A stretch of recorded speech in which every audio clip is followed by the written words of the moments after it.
Right, I'd like to welcome everyone. I've got a little bit of housekeeping to do, so I know that there is possibly a few people on their way to the meeting from the waiting room, so they won't miss out on the main event. They'll just miss out on my bit. So yeah, so welcome everyone that has joined us. So I'm Alison Cairns from the MGAA, and welcoming you to this market briefing on behalf of the MGA. So a little bit of housekeeping before we get started. So a polite request, please.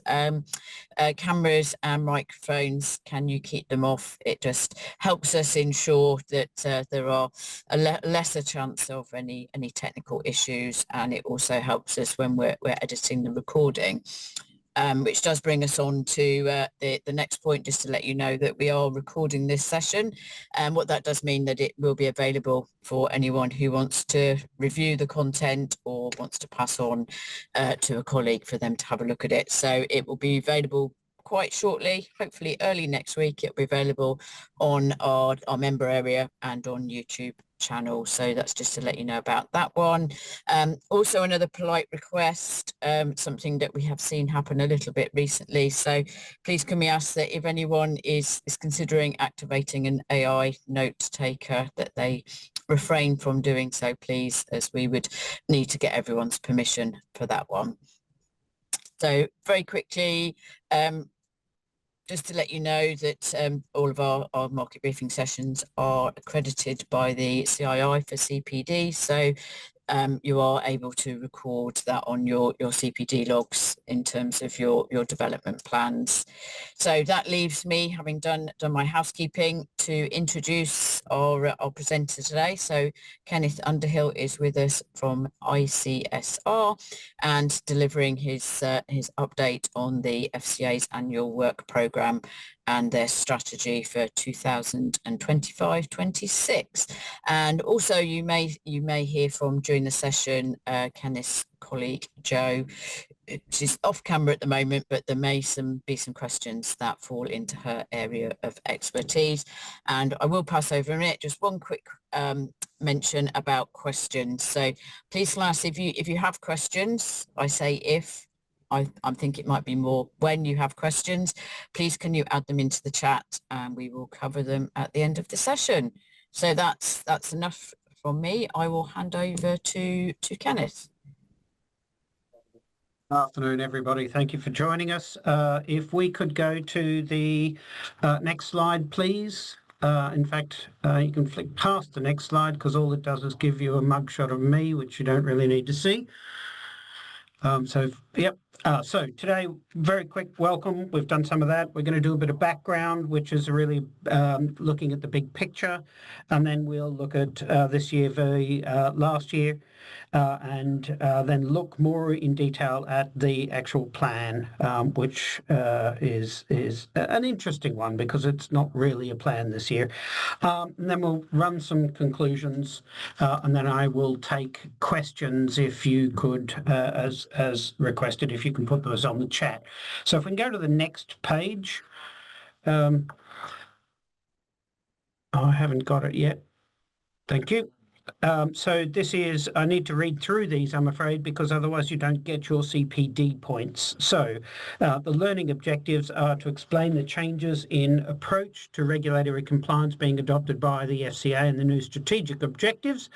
List the specific areas of focus the FCA will be looking at over the next year. Explain the impact for firms of the changes in approach to non-compliance being signalled by the FCA. Outline the 4 strategic priorities.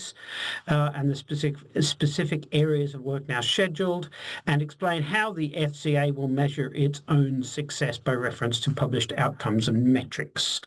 All right, thank you. Could we please move on? We now have a question for everybody. And there is the ability to respond to this online. I can't see where. There we go.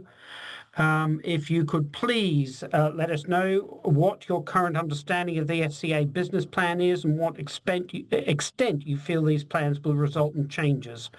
Whether you don't expect any real change, whether you expect change, whether you've already discussed at your firm what changes you'll be making, and whether or not you don't know because you don't know.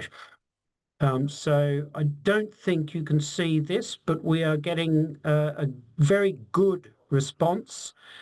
We're just past halfway, so we will give it a moment or more. We are 73%, so there's a few of you who haven't answered yet. If we could just get another maybe 10 people answering a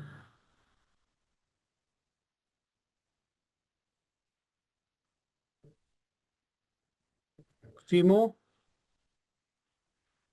All right, I think we're heading to the stage where we've probably got as many as we can. There's always a few who log on but don't complete. So if we could publish that, the results. Okay, so these are the results. Interestingly, it's not unusual that we have everybody assuming, or the large majority of people assuming that there will be change, but they're not quite sure what that might mean.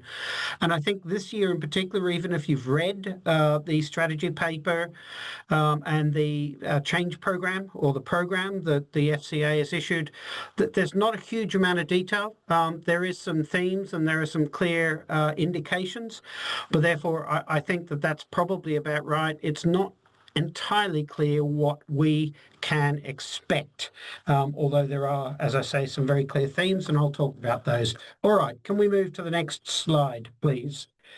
So this is the big picture, really. This is what it looks like now, and I think the key piece of this, the key background to this, is we have a new government.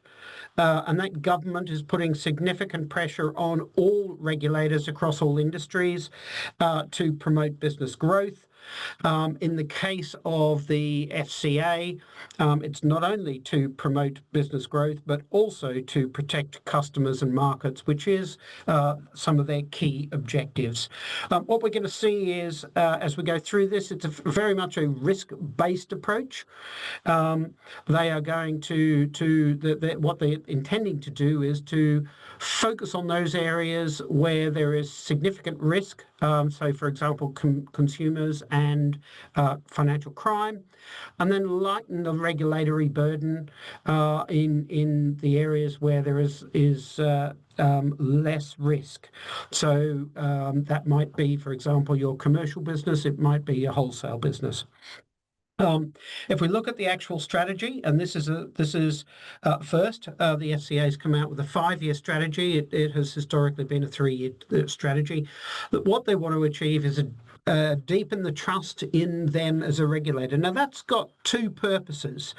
The first one of those purposes is to satisfy the government that they are doing the right thing, because the government has been a little bit suspicious of whether or not the regulators are actually promoting and supporting business.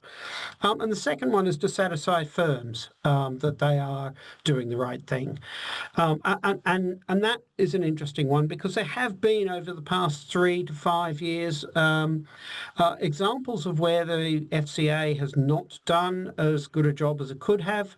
There have been reviews of those. They are historical. Most of them have nothing to do with current management, but are historical issues. But there is an element to which the current management of the FCA have got a job to do to show to firms that they are taking the right approach. The second vision, the second piece, is to rebalance the tolerance between risk and opportunity, and that's really probably the key one here, because historically there's a feeling that firms have been subject to too much regulation. It's been too heavy. It's been restrictive on restricting their ability to grow and to compete and what the FCA has been asked to do by the government is to lighten up, essentially, but lighten up while still protecting certain elements of the community, certain customers, and the like. It's really this rebalance of tolerances is really a euphemism for permitting more risk within the market. But only in the right places, right? And that's critical.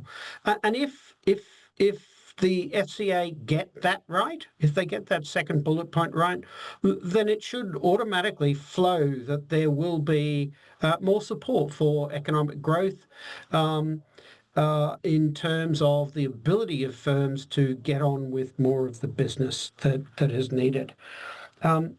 And then, of course, improving consumer lives, and that's critical. You'll see that throughout. That's really about, and it relates to the third point. It's about not only protecting consumers, a key theme, but also about improving transparency and also ensuring that products are better than they currently are in some circumstances, that customers get a better service, and that there are more options. And that drives not only to the protection of the consumers, but it also goes back to that piece about growth. So if we look at the annual work program, also a new terminology for the FCA this year, you have four key focus areas: smarter regulation, supporting growth, helping consumers navigate their financial lives, and fighting crime. And there's a sort of balance there. It's like a set of scales. You've got the two on the left, which are all about supporting the growth and making things easier and better for firms and customers, and at the same time on the right you've got that consumer piece there, which is partially about improving things for them, but also protecting them. And then you've got the fighting crime, and that is pure protection. So it's almost a sort of balance, which also has a set of scales, but it as you go across there, you get more and more into the important areas of risk and maintaining control. The first two are directly connected. They're both about less bureaucracy, and they're both about the use of more technology and innovation. And those are absolutely key themes throughout this, in the same way that the other two there are about protection. So if we could move to the next slide, please. And what we've got, I think I mentioned this, the FCA strategy is a 5-year strategy this time. It's being, the agenda is really driven by the government wanting growth. And the consequence of that, and the short time frame in which the FCA had to respond to the government's requirements have meant that the annual work program is replacing what has historically been an annual plan. So the annual work program has some very specific things, but not a huge amount of detail. We will see that there are topics and areas that they're going to cover, and some of it has some timeframes, but it's definitely less detailed than the annual plans in previous years, and it's definitely more fluid. So it's just not got the detail. We also have this third element here, which is that the FCA is going to be providing more detail of its success in terms of how it sees its outcomes and measuring those with metrics. So it's a combined triangle, I guess. They're all related to each other. You have the big 5-year piece, and then you have what's needed in year one, the annual work program. If we could move on, please.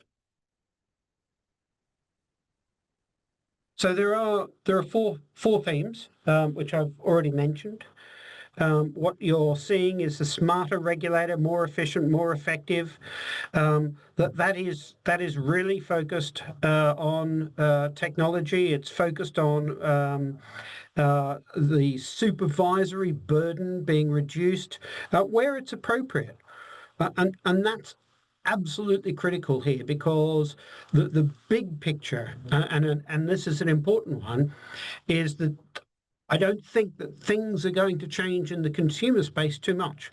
There is going to be change, and we'll come to that. But the real changes are going to be in relation to wholesale and commercial business. And that's all about ensuring that the UK insurance market and the London market in particular can compete against other countries. It's very much driven by, we want the London market, which is a significant income producer for this country, to continue to remain at the top of the tree when it comes to insurance and financial services. And of course, that's the same for the banking industry. It's the same for wealth management, but we're just focusing on insurance. So this whole plan is across the board. But we are just looking at the insurance side. And in the insurance side, it's really about the wholesale market and the commercial market. And we will see that there's going to be a wider gap between the two as we move forward. Supporting growth. Again, as I've just said, it's partially about the UK. It's much more focused on London and the international. And that's why we're seeing that drive around efficiency and effectiveness in those areas of commercial and wholesale. Helping customers can navigate. This is about making it easier for firms to innovate without compromising on primary protection objectives or consumer protection objectives. And we'll look at that in a little bit more detail. I think what we're going to see is that there will be a reduction in rules, but not a reduction in the key protections. And we'll talk about that. And then fighting crimes. Fighting crime is critical. Financial crime is increasing. There is a need to continue to improve the market and the way that it responds to financial crime. We're aware that there are a number of firms in the market already which are undertaking full reviews of their financial crime control environments. They've been given a nudge to get on with that. And they are working on it. And that is something that will flow down into the market more deeply. If we can go to the next slide, please. Okay, so we've always done a sort of comparison. I think this is the 5th or 6th year. Somebody will tell me which one it is. We've always done a comparison, and it's usually been easier to do because they've always been a plan. This year, as I said, it's more a program of intended works. So if we look at this year compared with last year, you'll see that we're year 1 of a 5-year strategy, whereas previously it was a 3-year strategy. In previous times, there's been no significant or overt reference to the Treasury's involvement. Here, it's very clear that the Treasury has been involved, and the FCA is making it clear that that is the background to what they're doing. In previous years, there have been very specific commitments which have been with specific objectives and actions.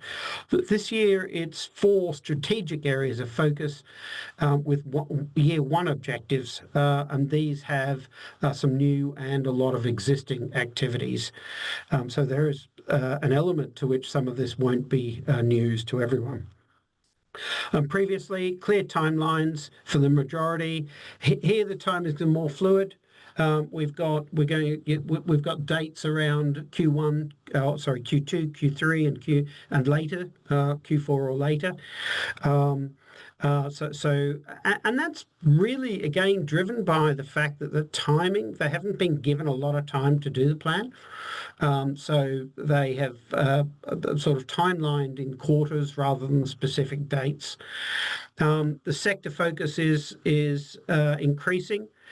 Payment system regulation is necessary, protection of customers, but also to deal with financial crime. It is an area that has needed some focus on from a financial crime point of view. The FCA last year had some significant investment in IT systems. That's going to continue. And also now a much more significant increase in focus on AI. And that's not just about their own technology and use of AI. It's also, as we will see, about firms that are wanting to use AI in their business models. There is definitely a focus from the FCA on supporting those firms. It's seen as an area where if the UK can do well early, it will get itself into a good place for the future. So that's the review. If we could move to the next slide, please. We're going to start looking in more detail at the specific objectives. The first is to be a smarter regulator, more efficient and more effective. You'll see that they start here with continued improvement in firms' perceived effectiveness. So that's, again, partly about their need to establish their credentials. But it also talks to the need for the FCA to be able to produce metrics which show that they are meeting their objectives, which is quite important. The intention is to reduce regulatory reporting requirements for firms. So that's a PRA and an FCA one, which will help both sides of that equation. The approach there is going to be potentially to reduce the amount of reporting and to make it more specific. And we can see down here there's discussion of the new activities about streamline of data collection and improvement of regulatory interactions. Interestingly, that and improving how the FCA uses intelligence. There's a dynamic there which is quite difficult, because in previous years the FCA has said, well, we are going to use better AI, we're going to get more detail, more data, and better data, and we will use AI tools to interrogate the data and find the outliers. So the issue for me, as I see this, is how do they streamline the data collection, potentially reduce the level of data that they are receiving, and yet use AI tools to interrogate the data if there is less data. It's going to be quite interesting how they achieve that. It's quite an important one, because reporting it's not out of control, but there's an awful lot of reporting that firms have to do at the moment, and that's both PRA and FCA. So that's going to be an interesting dynamic to watch. Enhance the supervision model is also quite interesting, because historically when the FCA has talked about enhancing its supervision model, it normally means more people for supervision, and also more rules. And now what we're seeing is a sort of change which says that the enhancement of the supervision model is going to be smarter. It's going to be more efficient and more effective, and that talks to less rules potentially, more people perhaps, and in fact we'll come to that. But certainly a different approach to how supervision is undertaken.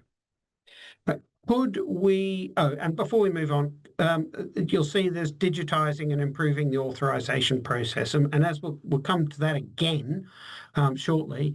That really is something that is driving towards ensuring that firms can get themselves up and running more effectively, more efficiently, and cheaper.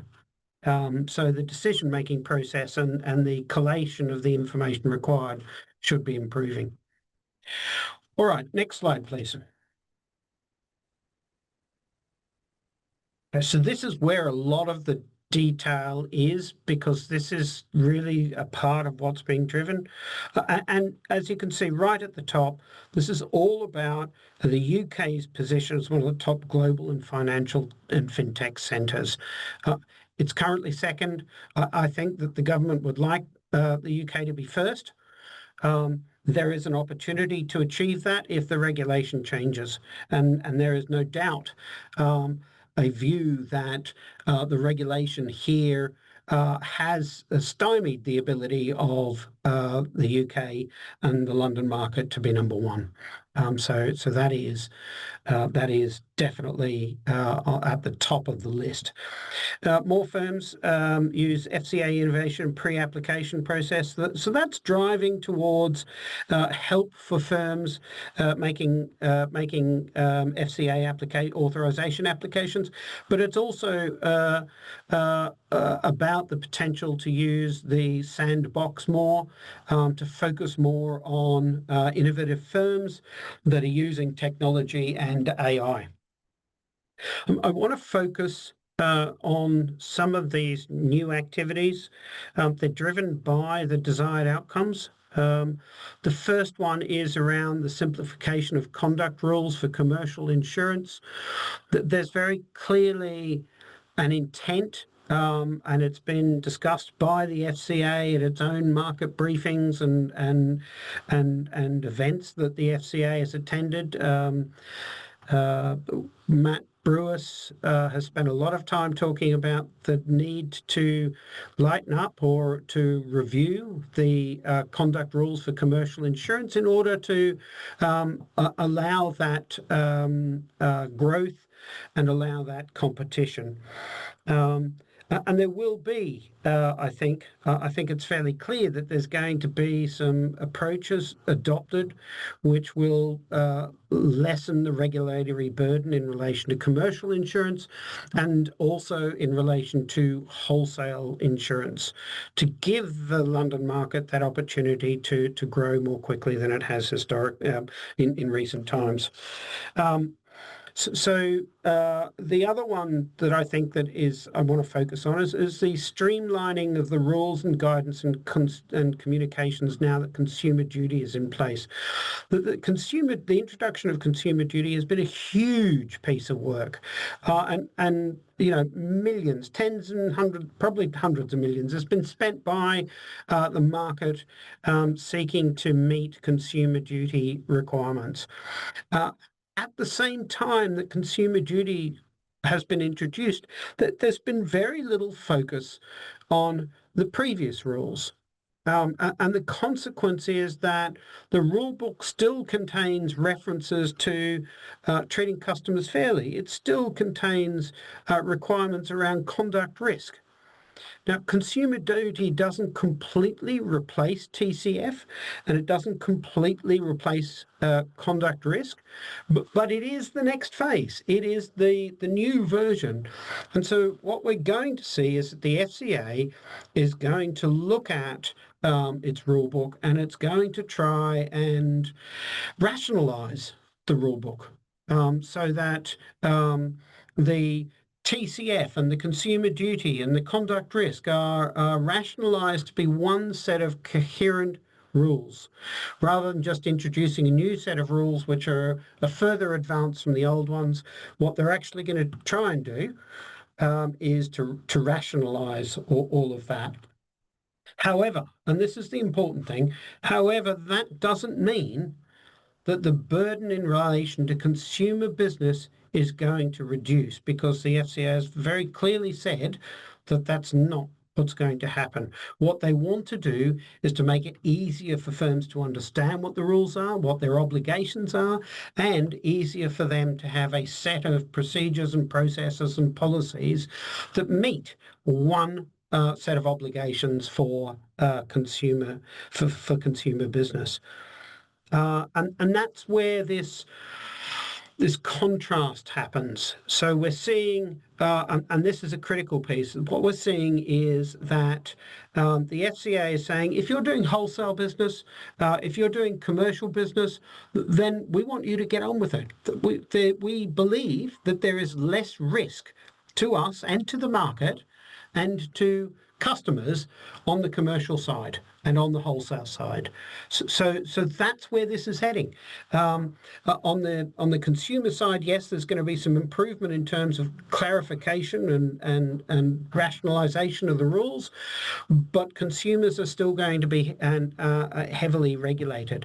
And what we have seen, there's a couple of things that come out of that. One is that over the past few years, certainly as a part of Brexit, but also otherwise, what we've seen is that firms that have small books of consumer business are coming out of it, because certainly on the insurer side, it's been made very difficult for them to write small books against a large book of commercial and international business. There've been reinsurance requirements imposed upon them, which mean that they have to hold more of the risk. That led to greater capital, but also on the broking and MGA side, firms that were mainly commercial business oriented have reduced their consumer book because of the amount of regulation, and that in itself has stymied growth. It has stymied competition because there is less access. Well, there's not less access, there's just less firms undertaking consumer business. And I think that what we're now seeing is that firms are going to be given the opportunity to get on with that commercial business and or consumer business, but the consumer business is going to be subject to the same level of regulation, just more clarified rules. And the consequence of that dynamic over the last few years, with less firms undertaking the consumer duty business, has led to some of the firms also splitting their businesses. So some of the larger brokers and some of the insurers are making much clearer delineation between what is subject to the consumer rules and what is not subject to the consumer rules. And some brokers are actually splitting the two into separate businesses. So it's very easy and clear for them to know what business is commercial and what business is wholesale, and the rules that apply to those, and what business is consumer based and the rules that apply to those. And if the FCA gets this right, then it should make that clarification much easier. It should be much easier for firms to know, because we've still got business which a lot of firms say, well, is that consumer or is that SME business? And the intent here is to put the divide between those much clearer. So firms that have hived off their consumer business, they'll have a very clear set of rules that they can use. Firms that have, and on the commercial and wholesale side, they'll have a very different set of rules. Again, the intent being that should allow on commercial and wholesale business for greater growth. Less burden, less bureaucracy, greater growth. The consumer business is still going to be, it's not going to have less growth. Well, it will have less growth, but I think, but it's not going to have that freedom that perhaps a lot of firms would like.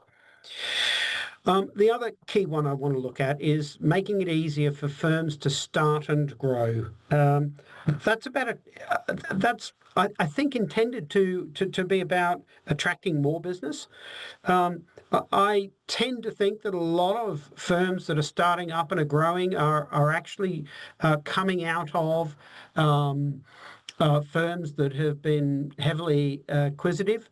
The firms are getting larger, and people drop out of those and start new businesses. So I don't know whether it's going to really drive more business, or whether what we're going to see is that it will just be easier post acquisition for teams to drop out and start again, which is good because it does create new competition. And it does allow for a great deal more innovation. Certainly in the MGA sector, that has been the case. Lots of new MGAs have come out of other firms, and they are more dynamic in terms of their ability to create new and innovative products, and that attracts, of course, the capacity. So I think that this is very positive for the MGA space. And it will allow more opportunity for that sort of dynamic market.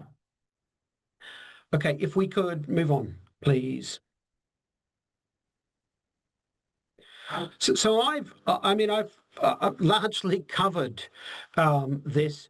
In the sense that at the high level, this is all about ensuring that there is better clarity for consumer business, and that there will not be a great deal of let up in terms of the rules. There may be less bureaucracy, there will be a clearer set of rules. But the FCA recognises that consumers are right at the forefront of those that they need to protect. So there is a great deal of continued activities which have already generally been, well, they have been announced, and they will not be stepping back from that position.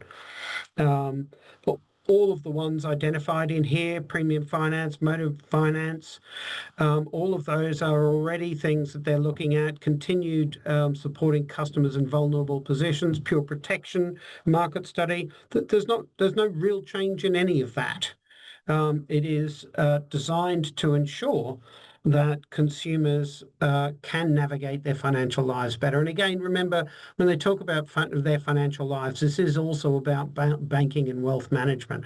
From an insurance point of view, it really is about ensuring that there are better products, more transparency, and better services for consumers, including vulnerable customers. So there's not a lot more that I need to say about that. We're moving on to the next slide, please. Fighting financial crime. I've sort of covered this. There are firms that are undertaking full reviews of their financial crime controls. The environment continues to change. It's very much these days led by technology changes and the ability to scam customers. But also about the ability to circulate funds internationally. So, one of the key areas that the FCA has said that it's going to deal with is payment providers as well as banks. So they're the key areas of the deemed higher risk firms. But that is not to say that firms in the insurance sector are not at risk of requirements which lead to them having to review and upgrade their financial crime controls. So that's, there's not a lot that I need to say about this. Everybody knows the changes. Everybody knows that there are more sanctions. We've had some huge amounts of work on the sanctions area over the past few years, and that is continuing. and I think it will continue for a little longer. I don't think sanctions are going away soon. But primarily, this is about scamming customers. All right, the timelines. If we could move to the next slide, please. Okay, so this is what I'm talking about. We don't really have a lot of definitive dates for these. Large numbers of these activities are ongoing activities or already announced activities. So we're now getting a bit of date around when some of this will come to fruition. You can see right at the top, simplification of insurance rules. I think that's absolutely critical. It's critical to the FCA, but it's also critical to the market to have simplified rules which are easier to follow and easier to comply with without loss of a lot of the protection for customers. So Q1, there is a fair bit there. You'll see the streamlining of data collection is quite high on the list. They need to get that right, really, to allow for ease of progress on some of the other areas. You'll also note that non-financial misconduct, the DE&I work has been shelved. But the FCA remains very clear that it considers that culture within firms needs to be improved and that there is further work to be done there. So there will be some next steps announced in Q2, which is now really. It's just not clear when.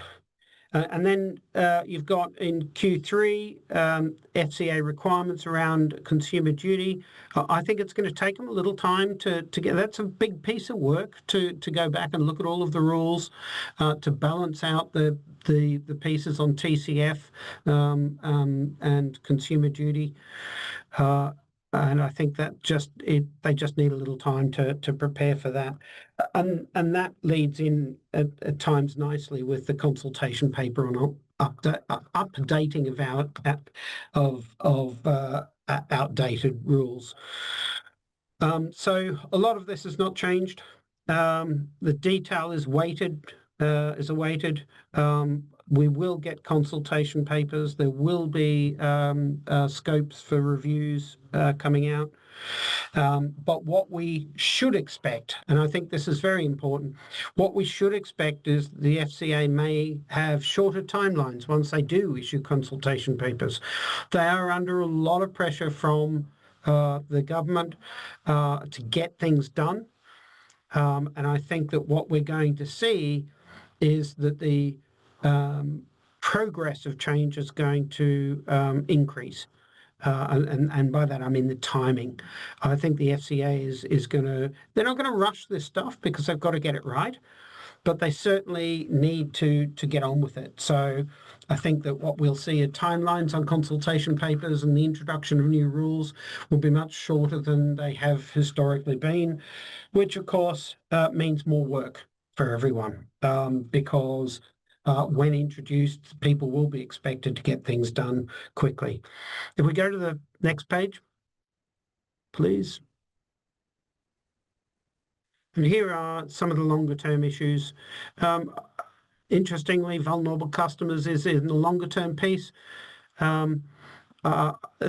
It's interesting for me because that is one of the areas that they want to keep well focused on because it's an area where they consider that more protection is required. And so, that just seems to be an odd place for it to be. I don't know whether it's because they're still trying to collate the information that they have been receiving and work out what to do. But it's definitely something that they will be working on. And then you can see there's the outsourcing piece. There's some longer planned pieces of work there. All right, we're sort of getting to the end here. Could we go to the next slide and the next set of questions? or next question, in fact. The question is, do you feel more or less positive about the regulatory governance regime following the publication of the business plan for next year? More positive, about the same, less positive? We've got a few answers. Oh, that's quick. There's lots of people coming in this time.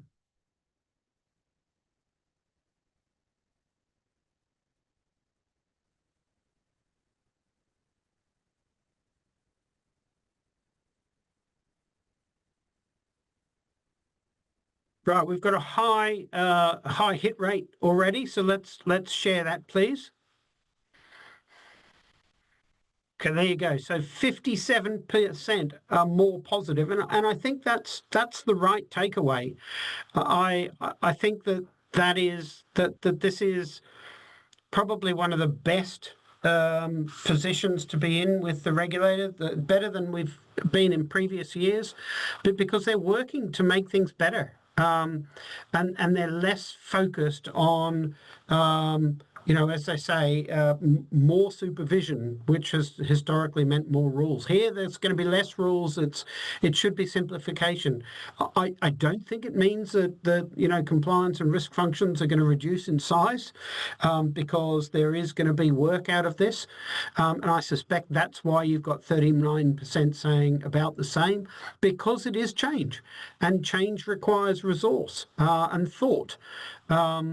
So I guess that answers why there's such a high percentage of people thinking it's about the same as previous. But I am definitely in the more positive space. For the 4% who are less positive, I wonder whether they are focused on consumer business. I'm sorry if I was a bit dour about consumer, but the message there is that there shouldn't be too much change. There will be some changes in rules, but the actual approach, I think, is going to remain. So it's just going to be easier to understand what is required. And I'd like you to think more about that and maybe end up in the more positive space, because I think that's a good thing. Consumer will carry forward, but it should be easier to hit the rules and requirements going forward. And of course, it should be, if the FCA achieve their goals, should be easier to do your reporting as well. Okay. The ICSR conclusions. The work program provides a really clear link between strategy, action plan, and the measures that will be used to track success. The government is really helped shifting the dial towards growth and reduction of bureaucracy. The focus is significantly streamlined. There's 4 high-level themes, which have you have that the scales, the balancing act between the growth and the innovation and the protection of consumers and dealing with financial crime. And there is a noticeable intention to shift the regulatory balance where appropriate. Again, commercial customers, wholesale customers, they have on the wholesale side, there's chains of firms that are there supporting them. On the commercial customers, they should be able to look after themselves a bit more than the consumers. And as I said, the consumer duty is being placed very much at the forefront of regulatory efforts. That's where the risk is. That's where they're going to focus. Firms have a culture of compliance, can expect a lighter touch regulatory approach, and firms looking to invest in the UK can expect to benefit from new strategic approach to authorisations. Okay. That is just about it. We need to go back and look at the learning objectives for your CII-CPD. Have we got that slide up? I can't tell, I'm afraid, for some reason. Anyway, so you should now be able to explain the changes in approach to regulatory compliance being adopted by the FCA and the new strategic objectives. List the specific areas of focus the FCA will be looking at in 2025 and 6 and how firms should approach these. Explain the impact for firms of the changes in approach to non-compliance being signalled by the FCA. Outline the 4 strategic priorities adopted. And explain how the FCA will measure its own success. Well, I think that's probably a little bit too far because we don't actually have an understanding yet of the clear process for measurement and reporting, but we know that it's coming. All right, next slide, please. Right, so that's a wrap from me. We're now down to questions. Could we have some questions, please? Yes, we have a couple of questions. So the first question we have is, do you believe the simplification of insurance rules will bring greater clarity of application of the rules when writing international business, both commercial and consumer customers? The answer to that is yes. I would put a distinction between the consumer and the commercial business, but I certainly expect that whether it's wholesale, international business or UK business, I think that the rules will make it easier to understand what everybody has to do. There is definitely a discussion ongoing about whether or not for consumer business for overseas, so international business, whether or not the rules will be lightened. And I don't think that conversation is fully completed, but the intention is to recognise that there is a difference between what's required for UK retail and what's required for wholesale consumer business.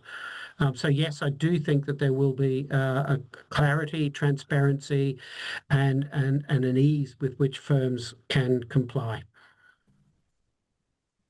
Thank you.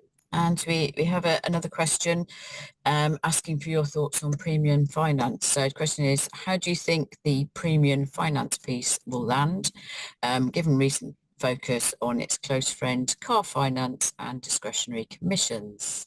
I think we're going to have to wait until the court case is finished before we go anywhere near that one.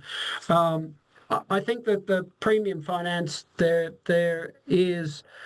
are questions and there are issues. The motor finance is very specifically focused on commission levels. There's a discussion about whether or not that particular issue has an analogy with commissions within the insurance sector and the disclosure of those commissions. Matt Brewis has very clearly stated that he doesn't believe that to be the case. So there's no push for full disclosure of commissions within the insurance sector or for the banning of commissions, which is a debate that's been going on since 2004 during the Spitzer period. So that I think from that point of view, I don't think there's an analogy. I do think that there is going to be a focus on whether or not the approach on premium finance is where it needs to be and whether or not there needs to be better transparency.